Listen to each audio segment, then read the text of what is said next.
بسم اللہ الرحمن الرحیم. خواتین و حضرات، welcome to ambassadors lounge latest programme. آج ہم بڑے خوش ہیں سب اور خوش قسمت بھی اپنے آپ کو سمجھتے ہیں کہ آج ہمارے ساتھ اخوت کے بانی جو ہیں ڈاکٹر امجد ثاقب ہمارے ساتھ موجود ہیں. ڈاکٹر صاحب کی ماشاءاللہ ایک لمبی ان کا بایو ہے، اس میں چیدہ باتیں آپ کو عرض کرنا چاہتا ہوں کہ ڈاکٹر صاحب نے جو چیزیں کی ہیں وہ کیا ہیں. مطلب ویسے تو یہ ڈاکٹر ہیں، دین سول سرونٹ ہیں، پھر انہوں نے سول سروس چھوڑ کے سوشل ریفارم اور سوشل ورک کی طرف آ گئے، اور وہ صرف باتوں کی حد تک یا سیمینارز کی حد تک نہیں تھا، وہ ایک بڑا ہی آپ کہہ لیں کہ جی ایسا پروگرام ہے جو پہلے تاریخ میں کبھی نہیں ہوا. وہ پروگرام یہ تھا کہ لوگوں کو انٹرسٹ فری مائکرو لونز دیے جائیں. مائکرو فائنینسز ہوتی ہے، کسی نے کچھ ریڑھی لگانی ہے، کسی نے کچھ اس طرح کے چھوٹے موٹے کام کرنے ہیں، تو یہ تفصیل ڈاکٹر صاحب بتائیں گے. تو جب سے ڈاکٹر صاحب نے یہ کام شروع کیا ہے ان کی اخوت نے، بینک نے، تو اس وقت تک 162 ارب روپے یہ کوئی تقریباً 5 ملین سے زیادہ فیملیز کو دے چکے ہیں. یہ تو صرف ایک آسپیکٹ ہے. اس کے علاوہ جو کام کیے ہیں انہوں نے، مثلاً اخوت انہوں نے یونیورسٹی کا کام ہے، ایجوکیشن میں کام کرتے ہیں. پھر یہ خواجہ سراؤں کی ریہیب کا کام ہے، کلوز بینک ہے. پھر اس کے ساتھ ساتھ جو مینٹلی لوگ ہیں جن چیلنجڈ ہیں ان کے لیے، ان کی ریہیب کے لیے ہاسپٹلس ہیں، اس کو کرتے ہیں. تو ان کا ماشاءاللہ کام جو ہے یہ پاکستان میں بھی اور باہر بھی اس کو بہت زیادہ اپریشیٹ کیا جاتا ہے. اور آکسفورڈ میں بھی ڈاکٹر صاحب لیکچر دے چکے ہیں، اور کیمبرج میں بھی، اور یو این سیکریٹریٹ کے سٹاف کو دے چکے ہیں، اور ورلڈ اکنامک فورم بھی ڈاکٹر صاحب کو انوائٹ کر چکا ہوا ہے 2018 میں. تو یہ آپ کہہ لیں کہ یہ صرف وہ چند باتیں ہیں جو میں آپ کو بتا سکا ہوں. لیٹسٹ یہ ہے کہ ڈاکٹر صاحب کی نامینیشن جو ہے وہ نوبل کے لیے بھی ہوئی ہے. تو میرا ذاتی خیال تو یہ ہے کہ ڈاکٹر صاحب کا جو کام ہے یا اخوت کا جو کام ہے وہ کسی بھی ایوارڈ سے بالا تر ہے. اگر فرض کریں کہ ڈاکٹر صاحب کو یا کوئی بھی ایوارڈ ملتا ہے تو میں کہتا ہوں یہ اس ایوارڈ کی بھی ایک ریکگنیشن ہے کہ جی وہ اخوت کو ملا ہے یا ڈاکٹر امجد ثاقب صاحب کو ملا ہے. تو میں زیادہ آپ کا وقت لیے بغیر اور زیادہ ڈاکٹر صاحب کا وقت لیے بغیر میں ڈاکٹر صاحب سے ریکویسٹ کروں گا کہ ڈاکٹر صاحب آپ پلیز کائنڈلی کچھ فرمائیں اپنے بارے میں، پھر ہمارے پینل کے باقی لوگ جو ہیں وہ کریں گے. میں ابھی جو اس وقت پینل ہے اس کا آپ کو تھوڑا سا انٹروڈکشن کروا دیتا ہوں. امبیسڈر تنویر خاسخیلی، ان کے ساتھ ہیں امبیسڈر امجد شیر. یہ پہلا پینل ہے پہلے سیگمنٹ کا، پھر سیکنڈ سیگمنٹ میں we will have another panel. So it's over to you doctor صاحب. بسم اللہ الرحمن الرحیم. Thank you very much Tariq صاحب for the very kind words جو آپ نے میرے بارے میں کہے. تو من عالم کے من دانم، بہرحال آپ کے ان مہربان الفاظ کا شکریہ. آپ سے رفاقت اور دوستی اب کئی دہائیوں پر مشتمل ہے. تو آپ نے مجھے ایمبیسڈرز لاؤنج میں بلایا تو ماشاءاللہ اتنے بریلینٹ لوگ جنہوں نے ملک کی خدمت کی اور پھر بین الاقوامی سطح پر ایک بڑا کردار ادا کیا. تو اس لاؤنج کے بارے میں آپ نے مجھے بتایا کہ کس طریقے سے آپ مختلف لوگوں کو مدعو کر کے مختلف موضوعات پر گفتگو کرتے ہیں. تو یہ میرے لیے ایک اعزاز ہے. باقی میں جسے کہتے ہیں کہ کٹہرے میں کھڑا ہوں، ادھر بھی ایکسیلنسیز ہیں، ادھر بھی ایکسیلنسی ہیں، تو جو بھی سوال کریں گے میں ان کا جواب دوں گا. تو تھوڑا سا میں بتا دوں کہ میں ایک ٹاٹ کے اسکول سے میں نے زندگی کا سفر شروع کیا. کچا فرش تھا اور پھٹا ہوا ٹاٹ تھا، اور میری والدہ میری انگلی پکڑ کے کہہ گئی کہ بیٹا یہاں سے کچھ بن کے نکلنا ہے. تو ٹوٹے پھوٹے در و دیوار، نہ کوئی ٹوائلٹ، نہ کوئی اس میں روشن دان، نہ کھڑکی کمرے میں. تو بجلی کا تو تصور ہی نہیں تھا. تو وہاں سے پھر 5ویں 6ٹی کر کے پھر مختلف اسکولوں سے ہوتا ہوا میں گورنمنٹ کالج لاہور میں پہنچا. تو گورنمنٹ کالج لاہور میں ایک اور قسم کی فضا تھی، وہاں پر اقبال کی خوشبو پھیلی ہوئی ہے. تو گورنمنٹ کالج لاہور کے بارے میں وہ مشہور ہے اشفاق احمد صاحب کا کہ اس درس گاہ میں سین زائد ہے، یہ درگاہ ہے، اگر کوئی چاہے تو یہاں پر روحانیت کا فیض بھی ملتا ہے. تو بہرحال وہاں سے ایف ایس سی کی، پھر کنگ ایڈورڈ میڈیکل کالج میں MBBS کیا. تو MBBS کے دوران میں نے محسوس کیا کہ یہ شعبہ میری صلاحیت کے مطابق نہیں ہے. میں شاید ڈاکٹر تو بن جاؤں لیکن بہت اچھا ڈاکٹر یا بڑے پیمانے پہ بڑے مقام پہ شاید نہ پہنچوں. اس کی وجہ بھی ایک ہمارے آپ جانتے ہوں گے مختار مسعود صاحب ہمارے ایک سی ایس پی تھے، بہت بڑے ادیب تھے، تو ان کی کتاب ان دونوں میں نے پڑھی جس میں لکھا تھا کہ وہ مقام جہاں خواہش قلبی اور فرض منصبی مل جائیں خوش بختی کہلاتا ہے۔ تو انسان کو زندگی میں وہ کام کرنا چاہیے جہاں خواہش قلبی یعنی جو آپ کام کرنا چاہتے ہیں اور فرض منصبی جو آپ کو کام دیا گیا وہ ایک ہوں۔ اگر آپ مصور ہیں یا مصور بننا چاہتے ہیں اور آپ کو بینک میں نوکری مل گئی تو پھر آپ زندگی آپ کی بٹ جائے گی، منقسم ہو جائے گی اور آپ کو بڑا کام نہیں کر پائیں گے۔ تو یہی وہ سوچ تھی۔ پھر میں نے میڈیسن کو خیر بات کہا، آپ جیسے کچھ دوستوں نے مجھے کہا کہ سول سروس میں آؤ، تو میں سوچ رہا تھا کہ میرے لیے کیا بہترین راستہ ہو سکتا ہے۔ کعبے کی ہے ہوس کبھی کوئے بتاں کی ہے، مجھ کو نہیں خبر میری مٹی کہاں کی ہے۔ تو یوں ایک دن سول سروس کا امتحان دیا، اچھی پوزیشن آ گئی، ڈسٹرکٹ مینجمنٹ میں آ گیا۔ تو پھر وہاں پر کیا کہتے ہیں اس دشت کی صحرائی میں آبلا پائی میں 16-17 برس گزر گئے۔ تو ایک دفعہ پھر یہ سوال میرے ذہن میں اٹھا کہ خواہش قلبی اور فرض منصبی کا اتصال خوش بختی کہلاتا ہے، انسان کو اس مقام کی تلاش میں رہنا چاہیے۔ تو مجھے لگا کہ یہ جو سول سروس کی حدود و قیود ہیں، subservience to rules and regulations, وہ جو میکس ویبر نے کہا، تو میرا جو بہترین صلاحیتوں کا اظہار یہاں نہیں ہو پا رہا۔ کریٹیوٹی کم ہے، انوویشن کم ہے، آؤٹ آف باکس سولوشنز کی طرف لوگ جانا چاہتے ہیں، لیکن ظاہر ہے اپنی ایک حدود کے اندر رہتے ہوئے کام کرنا پڑتا ہے۔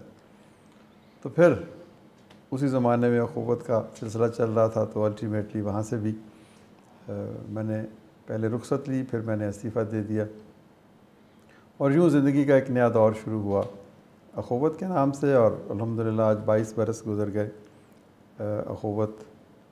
تو یہاں پر آئی ری ڈسکورڈ مائی سیلف، مجھے محسوس ہوا کہ ہاں یہی وہ کام ہے جو کرنا چاہیے۔ تو باقی اس میں کئی جسے کہتے ہیں کہ مختلف مراحل آئے، کئی قسم کے نشیب و فراز آتے رہے۔ رہ روے راہ محبت کا خدا حافظ ہے، اس میں 2-4 بہت سخت مقام آتے ہیں۔ واہ واہ۔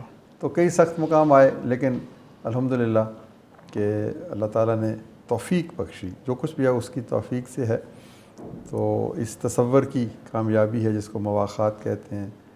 تو آج ہم الحمدللہ دنیا میں سب سے بڑا قرض حسن پروگرام ہے۔ تو باقی آپ کے سوال ہیں اور میں ہوں، اور ٹھیک ہے جی، تھینک یو سو مچ۔ یقین ہے کہ آپ اپنے سوالوں میں میرے ساتھ انصاف کریں۔ ڈاکٹر صاحب، میں پہلا سوال آپ سے پوچھ کے پھر میں پاس آن کروں گا تنویر صاحب کو۔ گرامین سے اخوت کو کمپیئر کیا جاتا ہے، کیونکہ میرا خیال ہے کہ گرامین اور اخوت کا کچھ حد تک تو ٹھیک ہے، ان میں کچھ کمپیٹیبلٹی ہے، لیکن بیسک فلسفی میں ان کے کافی فرق ہے۔ آپ کائنڈلی اس پہ روشنی ڈالیں کہ اخوت اور گرامین میں کیا فرق ہے؟ جی، اخوت اور گرامین میں بہت زیادہ فرق ہے۔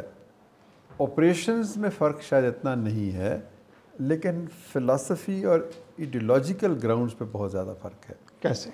گرامین بینک جو ہے نا وہ سود پہ قرضے دیتا ہے، دیٹ از اگر آپ مجھے کہنے کی اجازت دیں تو ایکسٹینشن آف کیپیٹلزم ہے، کہ آپ لوگوں کو قرضہ دیتے ہیں، سود لیتے ہیں ٹو اچیو یور سسٹینیبلٹی۔ ایک غیر معمولی کام کیا ڈاکٹر یونس نے، اس کی جتنی بھی تعریف کی جائے کم ہے، لیکن ہم نے اس سے ایک قدم آگے بڑھ کر یہ سوچا کہ اگر لوگوں کو قرض دیا جائے وہ قرض حسن ہو، اور قرض حسن وہ ہے کہ آپ میرے دوست ہیں، میں نے آپ سے 100 روپے لیا تو آپ مجھ سے 6 مہینے بعد یا 2 مہینے بعد واپس لیں گے، تو 102 نہیں لیں گے، 100 ہی لیں گے آپ اپنے دوست کو، بھائی کو، بہن کو۔ تو یہ انڈیویجول پریکٹس آف قرض حسن ہر معاشرے میں ہے، صرف ہماری دینی روایت نہیں ہے بلکہ ہر جگہ پر ہے۔ جی، ہم نے کہا کہ اس انڈیویجول پریکٹس آف قرض حسن کو انسٹیٹیوشنلائز کیوں نہ کر دیا جائے۔ جو غریب لوگ ہیں وہ بھی تو ہمارے قومی وجود کا حصہ ہیں، ہمارے بہن بھائی ہیں، تو ان پر 20، 30، 40، 50، 60، 70% کیوں اضافی لیا جائے؟ دینی اعتبار سے بھی غلط، اور اگر آپ سیکولر ویو پوائنٹ سے دیکھیں تو بھی غلط، کہ آپ نے مرسڈیز گاڑی خریدنی ہے، ایک امیر آدمی نے وہ 8 یا 10% پہ لے رہا ہے، ایک آدمی نے اپنے بچوں کا پیٹ پالنا ہے، اس نے دکان بنانی ہے، ریڑھی لگانی ہے، سائیکل پنکچر کی ایک اپنا ورک شاپ بنانی ہے، تو اس کو آپ 30% پہ دے رہے۔ تو یہ 2 گراؤنڈز ہیں۔ تو ہم ڈاکٹر یونس کی بے پناہ میرے دل میں عزت ہے، میں ان سے ملا ہوں اور ان سے ہم نے سیکھا بہت کچھ ہے، لیکن نظریاتی اعتبار سے ایڈیولوجیکل گراؤنڈز پر ہم مختلف ہیں. ہم قرض حسن دیتے ہیں، ہم سود سے بچتے ہیں، ہم مواخات کے فلسفے پہ عمل کرتے ہیں. وہ جو اقبال کا ایک شعر ہے کہ اپنی ملت پر قیاس اقوام مغرب سے نہ کر، خاص ہے ترکیب میں قوم رسول ہاشمی.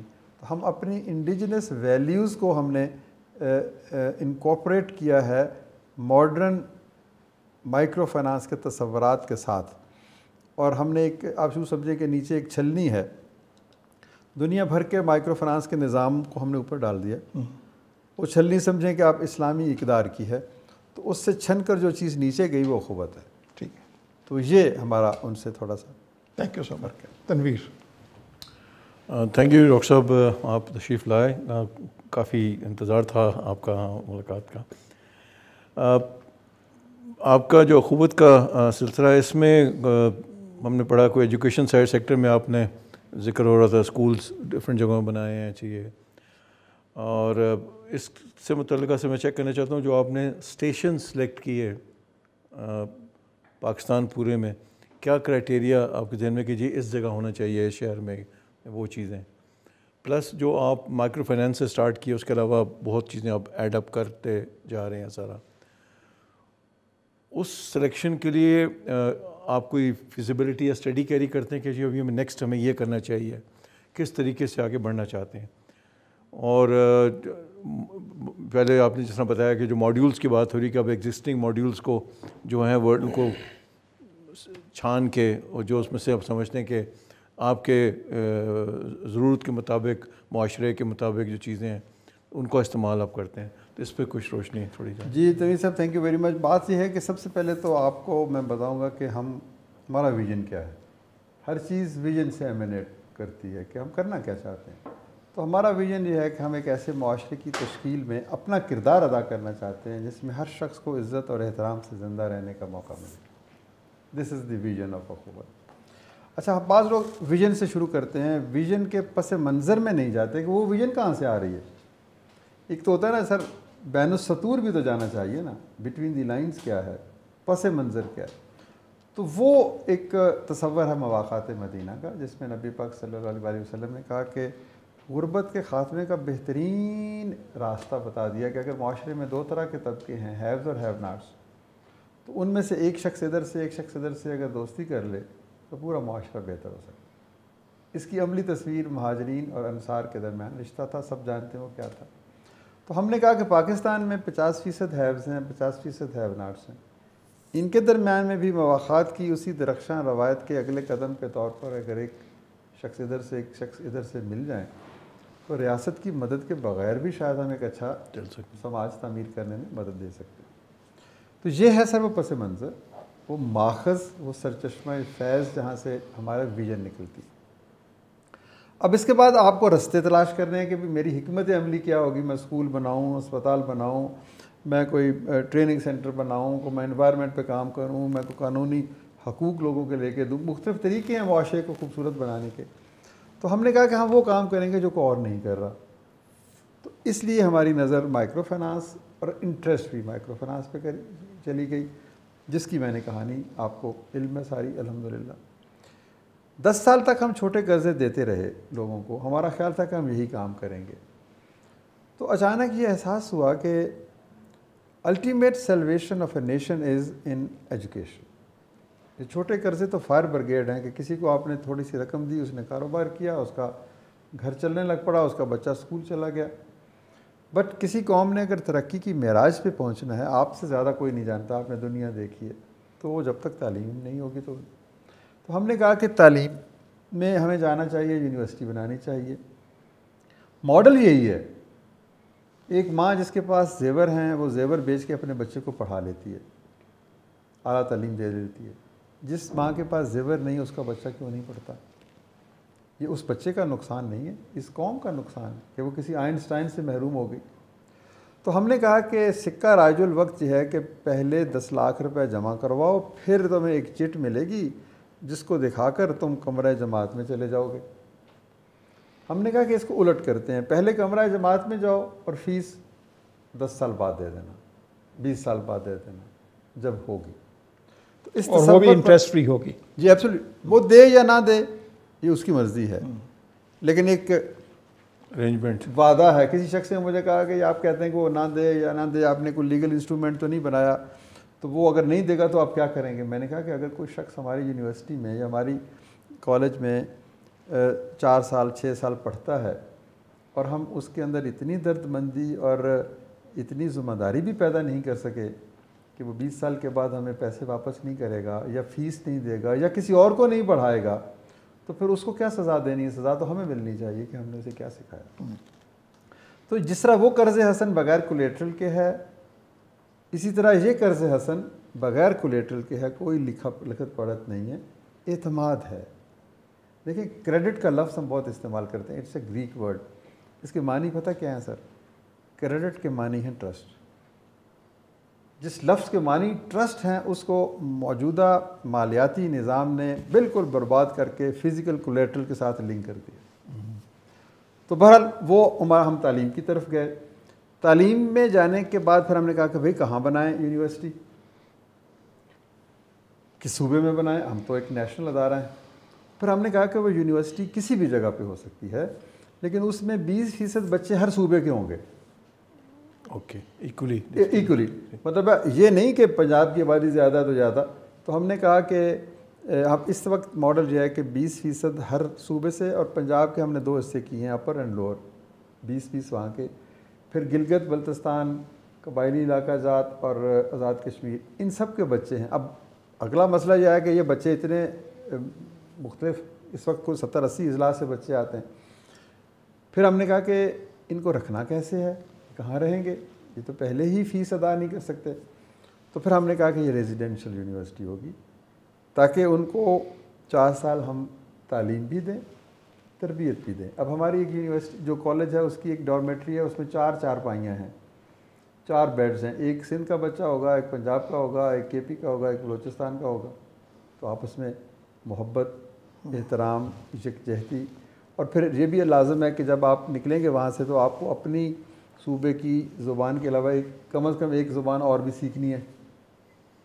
تو اس لیے یہ جو آپ کا سوال کی طرف میں آتا ہوں کہ یہ it's immaterial where it is located, وہ وہیں لوکیٹڈ ہوگی جہاں پر اچھی فیکلٹی ملتی ہے، اچھی انڈسٹری ملتی ہے، تاکہ بچے انٹرنشپ کریں، سیکھیں. تو ہمارے اس وقت کیمپسز جو ہیں، ایک لاہور میں ہے، وہ انفیکٹ قصور ڈسٹرکٹ میں ہے، that's the border of Lahore and Kasur. ایک چکوال میں ہے، ایک فیصل آباد میں ہے، اور ایک بہت بڑا اسکول ہے کراچی میں جو انٹرمیڈیٹ تک ہے، وہ حکومت سندھ کے ساتھ ہماری پارٹنرشپ ہے. تو یہ تینوں کیمپسز جو ہیں انٹائرلی بلڈ بائی اخوت، نو سپورٹ فرام اسٹیٹ. وہ 50 ایکڑ کا ہمارا کیمپس قصور کا ہے، 50 ایکڑ کا چکوال کا ہے، 30 ایکڑ کا ہمارا الحمدللہ فیصل آباد کا ہے. تو بچے سارے پاکستان سے آتے ہیں اور 14 زبانیں بولتے ہیں، ہر مذہب ہے. انفیکٹ یہ قائد اعظم کے اس حکم کی تعمیل ہے جس میں انہوں نے کہا تھا کہ پاکستان بن گیا، اب تم آزاد ہو، اپنے سچ کے مطابق زندگی گزارو. مندر میں جانا ہے، مسجد میں جانا ہے، چرچ میں جانا ہے، یہ تمہارا فیصلہ ہے. تو اسی طریقے سے وی آر ایبسلیوٹلی بلائنڈ. ہم کہتے ہیں کہ we derive inspiration from Islamic spirit of مواخات، لیکن ہمارا پیغام پوری انسانیت کے لیے ہے. کیوں؟ اس لیے کہ رب المسلمین تو نہیں ہے، رب العالمین ہے. اور نبی پاک صلی اللہ علیہ وآلہ وسلم جن کی تعلیمات کو ہم فالو کرتے ہیں اور اس پورے نظام کا وہ ایک اہم انٹیگرل پارٹ ہیں، وہ بھی رحمت للعالمین ہیں. تو ایک براڈر کینوس پہ ہم یہ کام کر رہے ہیں جس میں رنگ، نسل اور سیاست، فقہ، مذہب، وہ ہر شخص کو مبارک جو بھی وہ کام کرنا چاہتا ہے. تو یہ ہمارا تعلیمی پروگرام ہے. آپ نے اچھا یہ ذکر کر دی، میں اس کی کنٹینیوٹی میں کہ کیڈٹ کالج پٹاروں میں جی ہم نے تعلیم کی، اور جس انٹری میں ہم تھے اس زمانے تک بھی پورے پاکستان سے بچے آیا کرتے تھے. بعد میں یہ پھر ڈومیسائلس کے ایشو سٹارٹ ہوئے اور ڈویژن ہوگی، and which is the correct and the right thing اگر آپ نے نیشن بلڈنگ کرنی ہے. اچھا جی امجد. جی ڈاکٹر صاحب بہت بہت شکریہ. میں نے آپ کا کانسیپٹ پیپر بھی پڑھا ہے، جو انٹروڈکشن ہے اباؤٹ دس اخوت، وہ بھی پڑھا ہے. بڑی اچھی بات ہے کہ آپ نے انصار مدینہ کے اس جذبے سے متاثر ہو کر اپنے اس مواخات کا ذکر کیا اور اس سے آپ نے یہ کانسیپٹ لیا. میرا سوال اور یہ ہے دو اس پہ چھوٹے چھوٹے وہ اس پہ ہے. ایک تو یہ ہے کہ آپ کے جو مین آبجیکٹیوز آپ نے ذکر کیا ہے، مائکرو فائنانسنگ ہے، پھر ہیلتھ سیکٹر میں بھی آپ کر رہے ہیں. اس کے علاوہ آپ جو ہے ٹرانسجینڈرز اور فیمیلز کو بھی زیادہ وہ اس میں فوکس رکھا ہے، اور آپ کا جو مین فوکس ہے وہ غربت اور پسماندگی کو ختم کرنے کے لیے وہ ہے. لیکن جیسے آپ کو معلوم ہے کہ ہماری سوسائٹی میں اور ہمارے ایگریکلچر سیکٹر جو ہے جس میں 60% جو ہے وہ لوگ اس میں انوالو ہیں، اور ان میں زیادہ تر لوگ جو ہے نا وہ لوگ ہیں جو 2 ایکڑ 3 ایکڑ یا اس سے بھی کم زمین کے وہ ہیں. ابھی میں آپ کو ایک چھوٹی سی مثال دیتا ہوں کہ کشمور میں پیاز جو ہے وہ اگر وہاں فیلڈ میں 2.5 روپے کلو وہاں سے لیتا ہے مڈل مین، وہ لاہور یا پشاور یا اسلام آباد یا دوسرے بڑے شہر میں جب وہ لاتا ہے تو وہ 50 روپے کلو بیچتا ہے. تو وہ اتنا بڑا فرق جو ہے، اس کا فائدہ اگر اس کسان کو پہنچے، ٹھیک ہے ٹرانسپورٹیشن چارجز ہوں گے، تو اس سلسلے میں کہ بھی اگر آپ کسان کی کیپیسٹی بڑھائیں اور اس کو کچھ اس طرح کی ٹریننگ دی جائے کہ بجائے مڈل مین کے رول کو ختم کر لے اور آپ جو ہے اس کسان کو ڈائریکٹ فائدہ پہنچایا جائے آپ کے اس اخوت کے کچھ کنٹیکٹس کے تھرو. دوسرا میرا وہ ہے کہ بڑی اچھی بات ہے، لیکن یہ بھی بتائیں کہ آپ کے اس اخوت کے کوئی انٹرنیشنل پریسنس بھی ہے. جیسے میں افغانستان کی مثال دے رہا ہوں کہ وہ آج کل بدترین معاشی بحران اور خوراک اور ان سب چیزوں سے گزر رہا ہے، تو ان کے لیے بھی کچھ اس طرح کا آپ کا وہ ہے. تو I'm very happy کہ آپ نے یہ ایگریکلچر کے حوالے سے سوال کیا. عام طور پر لوگ نہیں جانتے کہ ہم اخوت جو کسانوں کے لیے کیا کر رہی. دیکھیں ہمارے جو لونز ہیں شروع میں یہ صرف انٹرپرائز لونز تھے، چھوٹے چھوٹے کاروباروں کے لیے، لیکن ظاہر ہے ایک زرعی ملک ہونے کی حیثیت سے اور کسانوں کی اتنی زیادہ پاپولیشن کے حوالے سے تو اب ہم زرعی قرضے بھی دیتے ہیں. یعنی 1 لاکھ روپے تک کا قرضہ ہم دیتے ہیں، بلکہ اب 1.5 لاکھ روپے تک کا دیتے ہیں، اور لیس دین 2 ایکڑز کو، اور اس میں بھی پریفرنس ہوتی ہے لینڈ لیس لوگوں کو. ہماری سر کچھ شرائط ہوتی ہیں. اب بڑی دلچسپ بات ہے یہ. ہم جب کسی کسان کو کہتے ہیں نا کہ تمہیں قرضہ چاہیے جس سے تمہیں آڑتی سے بھی جان چھوٹ جائے گی، تمہیں اچھی دوائی بھی ملے گی، تمہیں پیسٹی سائڈس بھی ملیں گی، بیج بھی ملے گا، پانی بھی ملے گا، ہر قسم کی سہولیات ملیں گی، لیکن ہم تمہاری پارٹنرشپ کا آغاز اس بات سے ہوگا کہ تم پہلے ثابت کرو کہ تم ایک اچھے کسان ہو. ہم اسے کہتے ہیں کہ تم اپنی زمین کی لیزر لیولنگ کرواؤ، اپنا واٹر سیمپلنگ کرواؤ کہ تمہیں کس قسم کی کھاد چاہیے، سوائل سیمپلنگ کراؤ. یہ چیزیں جب تم کرو گے اس سے ہمیں پتہ چلے گا کہ یو آر انٹرسٹڈ. تم صرف پیسے میں نہیں چاہتے، لینا نہیں چاہتے، بلکہ تم زراعت میں دلچسپی رکھتے ہو. اس کے بعد ہم اس کو 50,000 پیسے لے کے 1.5 لاکھ روپے تک کا قرضہ دیتے ہیں، اور اس دوران ہم اس کی کیپیسٹی بھی بلڈ کرتے ہیں کہ ماڈرن ایگریکلچر کیا ہے. ایکسٹینشن ورکرز کے ذریعے سے ہم اس کو سکھاتے بھی ہیں. اچھا اب آپ یقین کیجئے کہ ہم نے یہ تجربہ کیا لاہور کے قریب قصور ڈسٹرکٹ میں تقریباً کوئی 8 دیہاتوں میں. جب ہم گئے تو 17 من گندم ایکڑ سے نکلتی تھی، اب وہ 42 من نکلتی. جو لاسز اس کے کم ہوئے وہ اس کے علاوہ ہیں.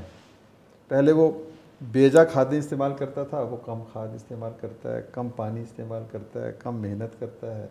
آڑتی سے اس کی جان چھوٹ گئی ہے کیونکہ آڑتی کے اوپر وہ ڈپینڈنٹ تھا اپنی فصل کے لیے قرضہ لینے کے لیے یا کھاد لینے کے لیے یا بیج لینے کے لیے. پھر وہ آڑتی نہ صرف اس کو زائد قیمت پہ یہ ان پٹس دیتا تھا بلکہ اس کی پروڈیوس بھی اس کے لیے لازم تھا کہ اسی کو بیچے، اور وہ اس کو کم قیمت پہ خریدتا تھا جیسے آپ نے اشارہ کیا. یعنی اس کی پوری زندگی کا ایک نیا باب کھلتا ہے کہ وہ اس کے پاس پہلے دن، مثلا اب پنجاب کی میں بات کرتا ہوں اسی علاقے کی، کہ 15 نومبر سے پہلے اگر آپ گندم بیج دیں تو آپ زیادہ پیداوار لیں گے. اس کے بعد ہر ایک دن جو ہے نا وہ 1 کلو گرام کم کرتا چلا جاتا ہے. تو اگر اس کو 15 نومبر سے پہلے یہ 1 لاکھ روپے 50,000 روپے مل جائے، وہ کھاد بیج پانی سب کا بندوبست کر لے تو وہ ٹائملی اپنی کر لے گا، زمین میں کاشت کر لے گا، اور اس کے بعد مسلسل ہم اس کو سکھاتے بھی جائیں گے، اور اس کو جس کا نتیجے میں وہ 42 من پہ پہنچ گیا۔ اب بات یہ ہے نا کہ small is beautiful but large is necessary. Pakistan جتنا بڑا ملک ہے، کشمیر میں بھی ہمیں جانا چاہیے، تھر میں بھی جانا چاہیے، بلوچستان، کے پی۔ تو گریجولی ابھی تک ہم تقریباً کوئی 4 لاکھ کسانوں کو قرضے دے چکے ہیں۔ تو پاکستان میں 2.5 ایکڑ سے کم کے کسانوں کی تعداد کم از کم 3 ملین ہوگی۔ کچھ سٹیٹسٹکس مجھے فوری طور پر یاد نہیں ہے، لیکن اندازہ میرا اتنا ہے۔ تو ہم ان سب تک پہنچنا چاہتے ہیں۔ ہم نے جی بی میں بھی کسانوں کو قرضے دیے ہیں، ہم نے کے پی میں بھی کسانوں کو قرضے دیے ہیں، ہم نے پنجاب میں بھی دیے ہیں، ہم نے سندھ میں بھی دیے ہیں، لیکن ان کی تعداد ابھی اتنی سائزبل نہیں ہے۔ لیکن اس سے آپ اندازہ لگا لیں کہ 8 دیہاتوں کی میں نے جو مثال دی ہے، اچھا اب اس کی 17 من سے 42 من کا کیا فائدہ ہوا؟ ایک تو اس کو انڈیویجول اس کی پاورٹی آپ سمجھیں کہ 3 گنا زیادہ اس کو آمدنی مل گئی۔ اس کے خرچے اگر آپ کم کرنے شروع کر دیں، وہ کیلکولیٹ کریں تو یہ 4 گنا بڑھ جاتی۔ نہ صرف اس کی ذاتی انکم میں اضافہ ہوا بلکہ نیشنل پروڈکٹیوٹی میں اضافہ ہوا۔ آپ کی ڈپینڈنس انٹرنیشنل کم ہو جائے گی، آپ خود کفیل ہو جائیں گے۔ پھر ہم نے اس کے ساتھ ساتھ اس کو اور جو ہے فصلوں کی طرف اس کی توجہ دلائی جن سے اس کو زیادہ آمدنی مل سکتی ہے۔ آئی وش کہ یہ ہم جو ایمبیسڈر لاؤنج کو اٹھائیں اور ان دیہاتوں میں لے جائیں اور وہاں پر یہ ریکارڈنگ کریں، وتھ پلیجر ضرور۔ تو وہاں پر لوگ آپ کو بتائیں گے کہ وہاں کرائم ختم ہو گیا۔ وہاں پر وہ جو 7 دیہات ہیں، میں آئی وش کہ آپ وہ دیکھیں کہ وہاں پر پکی نالیاں، پکی گلیاں، صفائی ہوتی ہے، ہر گھر میں سولر ہے، اور وہ واحد 7 دیہات ہیں جہاں پر کوئی گھر کی عورت یا بوڑھا رات کو رفع حاجت کے لیے کھیتوں میں نہیں جاتا، ٹوائلٹس گھر میں ہے۔ پھر ہم نے وہاں پر درخت لگوائے، پھر وہاں پر ایک لوکل ڈونر دنیا فاؤنڈیشن کے نام سے انہوں نے ایک بہت بڑا اسکول بنا دیا۔ اب کوئی بچہ ایسا نہیں جو اسکول نہیں جاتا۔ پھر والنٹیئرز کو ہم وہاں پر لے گئے، انٹیگریٹڈ ہیلتھ کا پروگرام شروع کیا، ہر بچے کو ٹیکہ لگتا ہے، ہر بچے کو دوا ملتی ہے۔ وہاں پر ہم نے کئی 100 لوگوں کو آنکھوں کی جو چھوٹی سی بیماری ہے، اب کیٹریکٹ کو بیماری تو نہیں ہے لیکن بینائی نہیں ہے، تو وہ ایک بڑا ہولسٹک ہم نے انٹیگریٹڈ رورل ڈیولپمنٹ کا ماڈل ایکسپیرینس کیا ہے۔ وہ اس لیے کیا ہے کہ ہم نے بھی سیکھا ہے، ہم نے رورل سپورٹ پروگرام سے سیکھا ہے، ہم نے اختر حمید خان سے سیکھا ہے، ہم نے شعیب سلطان خان سے سیکھا ہے۔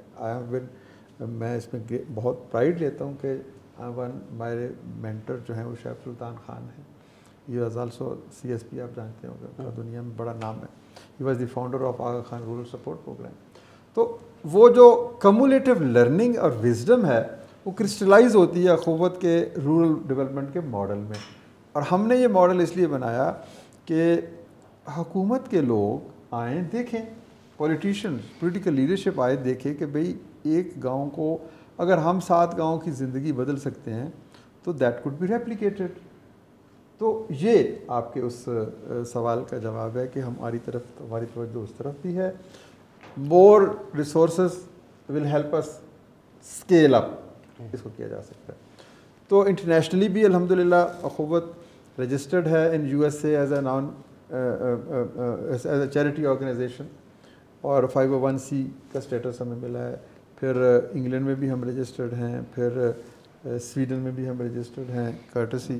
لیکن یہ تو ڈونیشنز، جی ڈونیشن میں وہی عرض کرتا ہوں۔ اس کے علاوہ سروسز میں سر ہم نے اس ماڈل کو دنیا کو بھی سکھایا ہے۔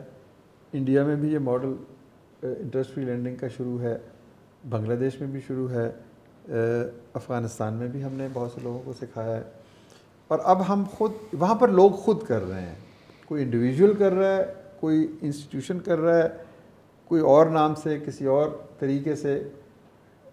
ہم خود اب 3 ملکوں کی فیزیبلٹی ہمارے پیش نظر ہے، مالی، یوگینڈا اینڈ نائجیریا۔ ہم وہاں پر جا کر خود سے اپنی اخوت کے ماڈل کو آن گراؤنڈ لانا چاہتے ہیں۔ لیکن میں آپ کو یہ عرض کروں کہ اول خیش بعد درویش، یہ بڑی اچھی لگتی ہیں باتیں کہ ہمیں بین الاقوامی سطح پر اپنی پریزنس دکھانی چاہیے یا ہمیں اپنے ملک کا امیج بلند کرنا چاہیے، لیکن بات یہ ہے کہ میرے ملک میں غربت جب تک ختم نہیں ہوگی تو مجھے کیا اخلاقی مجھ پر بندش ہے کہ میں کسی اور ملک میں جاؤں. میں انسانیت کی ضرور ہمیں حوالے سے کام کرنا چاہیے، لیکن ابھی بھی اگر بلوچستان کی کسی دور دراز علاقے میں ایک شخص منتظر بیٹھا ہے کہ میرے پاس کوئی میرا پاکستانی بھائی نہیں آیا، سیاچین کے کسی دامن میں بیٹھا ہوا کوئی شخص، اور اسی طرح سندھ کی کسی گوشت میں بیٹھا ہوا کوئی شخص، تو میں سمجھتا ہوں کہ میری پہلی ذمہ داری یہ ہے کہ میں اپنے وطن کے تمام لوگوں کی، میں سے مراد میں خود اپنی بات نہیں کہہ رہا، ہمارے ادارے کے تمام لوگوں کی یہ ذمہ داری ہم فیل کرتے ہیں کہ ہمیں سب سے پہلے پاکستان میں غربت کو ختم کرنا چاہیے یا ایک میجر ڈینٹ ڈالنا چاہیے. At the same time we are cognizant of the fact کہ پاکستان کے امیج کی بلندی کے لیے اگر ایک اچھا ماڈل ہے تو اس کو ایکسپورٹ کرنا چاہیے. اس حوالے سے ہم نے پوری دنیا کے لوگوں کو لکھا ہے، مائکرو فنانس اداروں کو، کہ اگر وہ سیکھنا چاہتے ہیں تو ہمارے پاس آئیں، ہم کوئی کنسلٹنسی فی نہیں لیں گے، ہم اس ماڈل کو ان کو سکھائیں گے، اس لیے کہ ہم کنٹریکٹرز نہیں ہیں، ہم استاد ہیں، کہ آئے کو سیکھے اپنا کام کریں.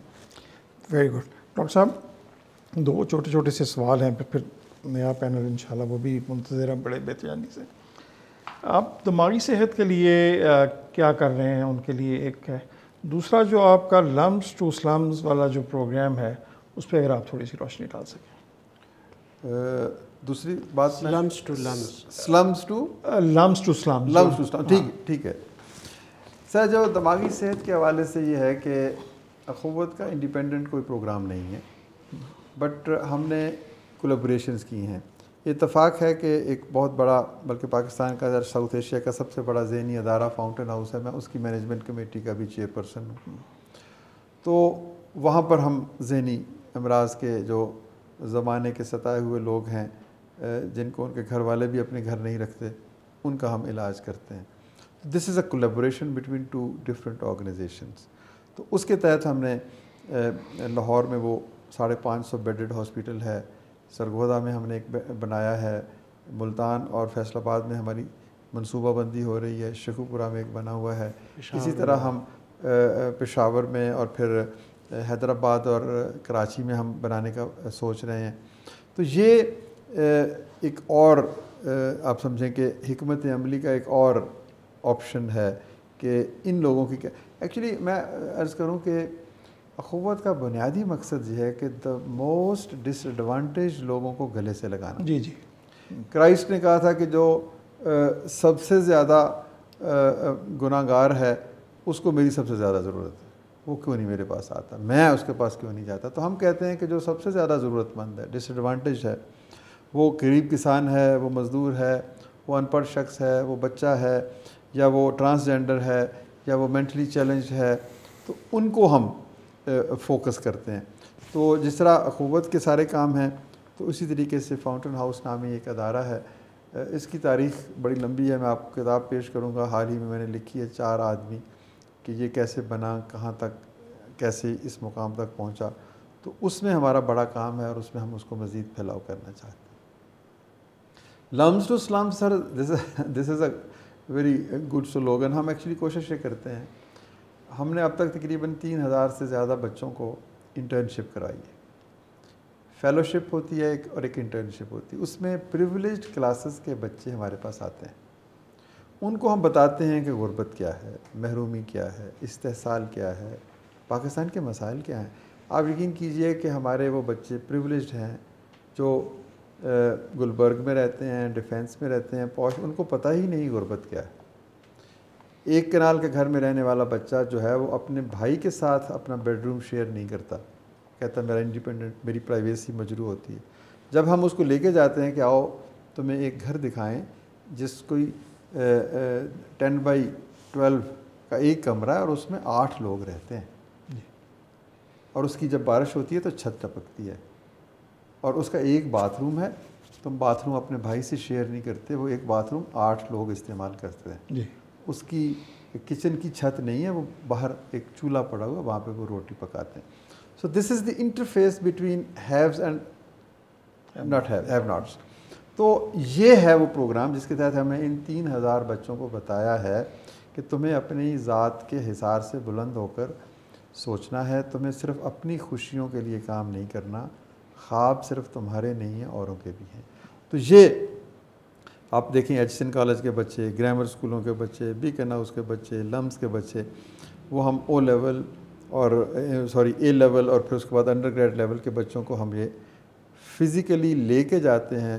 آپ یقین کریں کہ ان کو 2 دن کے لیے اس گھر میں 18 گھنٹے رہنا پڑتا ہے. ہم ان کو کہتے ہیں کہ تم نے ان کا باتھ روم صاف کرنا ہے، تم نے ان کے کچن کے برتن دھونے ہیں، تم نے ان کے بچے کو گود میں اٹھانا ہے، تم نے ان کو اپنی کہانی سنانی ہے کہ میں کون ہوں، اور ان کی کہانی سننی ہے کہ یہ کون ہے. جب وہ ان تمام مرحلوں سے شروع میں بڑی ریلیکٹنس ہوتی ہے، بٹ ہمارے بچے، مجھے فخر ہے ان کے اوپر، وہ سیکھتے ہیں، وہ دیکھتے ہیں، وہ سینسیٹیو ہیں، ان کے اندر بے پناہ جذبہ ہے. ان کو بتایا ہی نہیں گیا کہ بھئی غریب آدمی کی زندگی کے مسائل کیا ہیں. تو یہ ایک انٹرفیس کی کوشش ہے.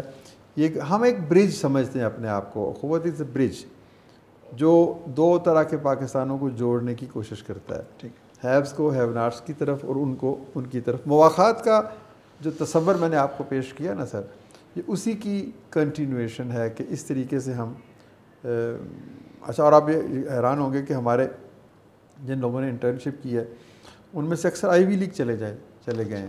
کوئی آکسفورڈ میں پڑھ رہا ہے، کوئی کہیں پڑھ رہا ہے، اور وہاں سے وہ مجھے خط لکھتے ہیں، کہتے ہیں جی کہ وہ 20-21 دن ہمیں کبھی نہیں بھول سکتے. انہوں نے ہماری زندگی کو ایک نئی ڈگر دے دی ہے. تو پھر وہ آ کر ہمارا سرمایہ بنتے ہیں، اس پروگرام کو آگے بڑھاتے ہیں، اس کو آگے لے کے چلتے ہیں. Very good, fantastic. جی Tariq, one small before we close on. Let's keep it very brief. Yeah, just Dr. What do you see the future of Akhuwat? Where do you see it? سر اخوت کی فیوچر تو ظاہر ہے خواہشوں کے اوپر تو future نہیں بنتا. ہم تو چاہتے ہیں کہ ہم نے 5 ملین لونز دیے ہیں، کم از کم 5 کروڑ لوگوں کو قرضے چاہیے، وہ ہم دینا چاہتے ہیں.